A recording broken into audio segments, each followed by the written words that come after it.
Hi there, I'm Dr. Carasso, Director of the Autism Center of Pittsburgh. Welcome to another episode of Dr. C's Morning Minute. I'm glad you're here. I recently got an email question from a viewer who asked about the difference between autism and obsessive-compulsive disorder.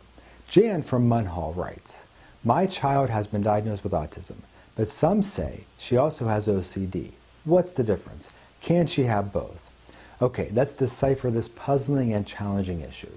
These two conditions can be confused with one another because children with autism so often are obsessive and compulsive, and children with OCD sometimes also have some social difficulties and other peculiarities.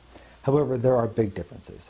First, obsessions of a child with OCD are usually recurring thoughts compelling a child to carry out a behavior or compulsion for fear of some imaginary bad thing happening if they don't carry out the behavior.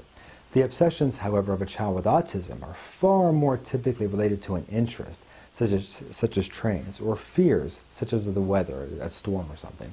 Compulsive behavior in OCD, as mentioned, is usually carried out to avoid something bad from happening.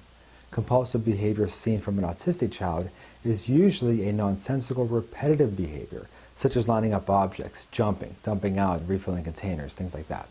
So you see that while both conditions have obsessive and compulsive tendencies, they actually are quite different. So, to answer the question, yes, your child may have both conditions, but it's more likely that while she may be somewhat obsessive and compulsive, she is not technically OCD. I hope that helped. By the way, if you're looking for guidance, call us here at 1-855-HOPE-360. Also, of course, if anybody has any questions, email me at drc@autismcenterofpittsburgh.com.